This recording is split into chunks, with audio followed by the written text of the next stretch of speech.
साथ बढ़ेंगे अगली खबर की ओर। प्रदेश में अगले 2 से 3 दिन मावठ की संभावना है। जयपुर समेत 13 जिलों में बारिश, ओलों की चेतावनी भी मौसम विभाग द्वारा जारी की गई है। पश्चिमी विक्षोभ के एक्टिव होने से मौसम बदला है, तो ही अगले 2 से 3 दिन तक कह सकते हैं कि लोगों को भारी परेशानी का सामना करना पड़ सकता है।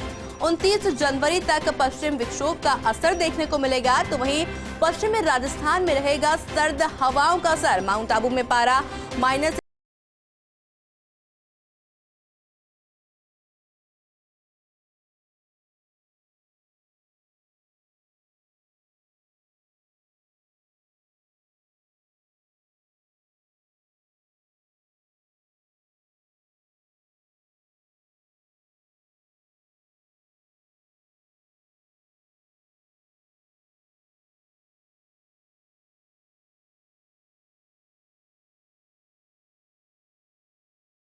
इस खबर पर अधिक जानकारी के लिए हमारे साथ हमारे सहयोगी कमलेश माउंट आबू से जुड़ चुके हैं और प्रदीप भी हमारे साथ में जुड़ चुके हैं मौसम की जानकारी देने के लिए। सबसे पहले कमलेश, आपसे बातचीत कर लेते हैं। देखिए, पश्चिमी विक्षोभ का असर देखने को जब मिल रहा है, तो वहीं मौसम विभाग के द्वारा भी चेतावनी जारी कर दी गई है, जहां पर बारिश की और ओलों की संभावना जताई जा रही है अगले 2 से 3 दिन में। जी कमलेश। देखिए आयुषी, माउंट आबू के मौसम का मिजाज फिर बदला है और यहाँ पर जो तापमापी का पारा है आज -6 डिग्री पर है।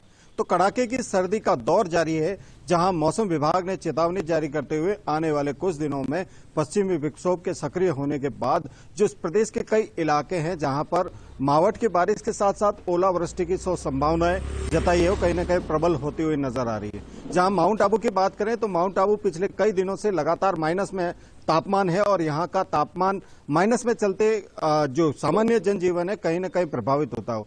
फर्स्ट इंडिया के दर्शकों के लिए आज हम एक दृश्य दिखाना चाहते हैं। इस वक्त हम जहां सदर बाजार में स्थित है, तो देखिए ये जो कार की छत है, कार की छत काले रंग की कार की छत है और इस कार की छत पर देखिए जो बर्फ की जो लेयर है, उससे अंदाजा लगा सकते हैं कि माउंट आबू में जो कड़ाके की सर्दी है उसका दौर जारी है।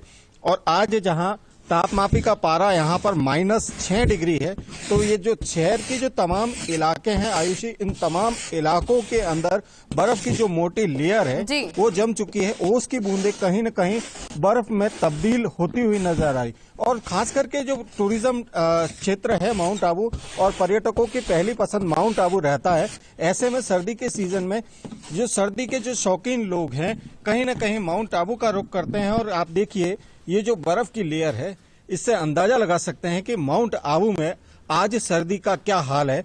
तो देखिए ये जो भुरभुरी जो बर्फ है उसको हाथ में लेकर के महसूस किया जा सकता है कि माउंट आबू में कड़ाके की सर्दी का दौर जारी है आयुषी। और तो ये तमाम इलाके हैं शहर के, इन तमाम इलाकों में कड़ाके की सर्दी पड़ रही है और जो ओस की बूंदें हैं कहीं न कहीं बर्फ में तब्दील होती हुई नजर आ रही।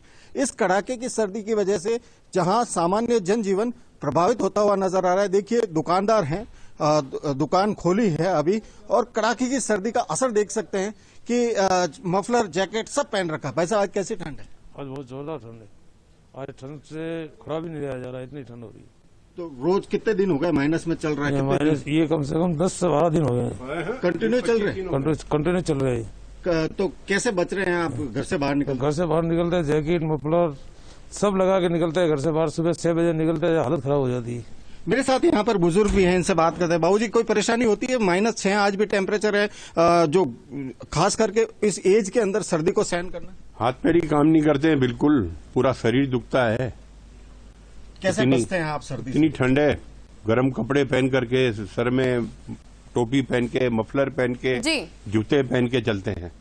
देखिए यहाँ के जो तमाम जो लोग हैं कहीं न कहीं आयुषी सर्दी से बचने के लिए यहाँ पर कह सकते हैं कि जो गर्म कपड़े हैं ऊनी वस्त्र हैं। कमलेश देखिए और भी तस्वीरें देखेंगे और तस्वीरों से साफ तौर पर समझा जा सकता है कि माउंट आबू के अंदर इस वक्त जिस तरह से बर्फ जमती हुई दिख रही है, लोगों को भारी परेशानी का सामना करना पड़ रहा है। कमलेश आपसे और भी तस्वीरें देखेंगे, पर प्रदीप उससे पहले आपसे बात करना चाहेंगे।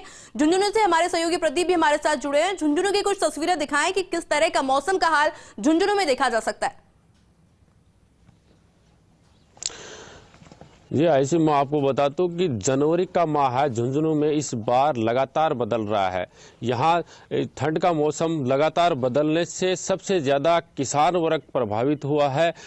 जरूर यहाँ ठंड से आम जनजीवन हाल बेहाल है, लेकिन रबी की जो फसल है किसानों के लगातार मौसम परिवर्तन होने से कभी मौसम में अचानक से जो शीतलहर का आई थी वहाँ से लगातार उनकी कमर टूटी है। 5 दिन के बाद जब मौसम में परिवर्तन हुआ, पश्चिम विक्षोभ जैसे ही प्रदेश में लागू हुआ, उसके बाद से यहाँ धुंध का असर देखा जाए, लेकिन एकाएक रात को यहाँ पर मौसम का परिवर्तन हुआ है और जो ओस की बूंदें हैं आज फसलों पर जमी हुई दिखाई दे रही है। अगर ऐसा ही चलता रहा तो यहाँ पर किसानों को एक बार फिर 75 फसल में मार खानी पड़ेगी। और 29 जनवरी को आप जैसा बता रहे हैं कि 29 जनवरी तक यहाँ प्रदेश में मावठ होने की संभावना है, तो ये बारिश जरूर किसानों के चेहरे पर अच्छी मुस्कान लेके आएगी। लेकिन जैसे जैसे मौसम में इस बार जनवरी माह में परिवर्तन हो रहा है तो किसानों के दृष्टि से बेहद नुकसानदायक है। और जब देश का अन्नदाता खुश होता है तो चारों तरफ खुशी का माहौल होता है, चाहे ठंड के लिए पर्यटक आए वगैरह, लेकिन किसान जरूरी है खुश रहने के लिए, क्योंकि व्यापारिक दृष्टि से जब किसान के उत्पादन में जहाँ फर्क पड़ता है तो पूरे देश में खुशी का माहौल होता है। त्योहार भी किसानों से होता है, लेकिन इस बार जहाँ किसानों के झुंझुनू में हाल बेहाल है। जी आयुषी। अजय प्रदीप, देखिए साफ तौर पर समझा जा सकता है कि किसानों के लिए एक बेहद चिंता का विषय बना हुआ है। क्या सरकार की तरफ से कोई मुआवजे की अभी कुछ बातचीत कही गई है? किसानों की किस तरह की प्रतिक्रिया देखी जा सकती है? देखिए अभी पूरे जिस तरह से मौसम बना हुआ है और आगे क्योंकि मौसम विभाग के द्वारा एक अलर्ट भी जारी किया है जहां पर बारिश भी हो सकती है, ओले भी पड़ सकते हैं।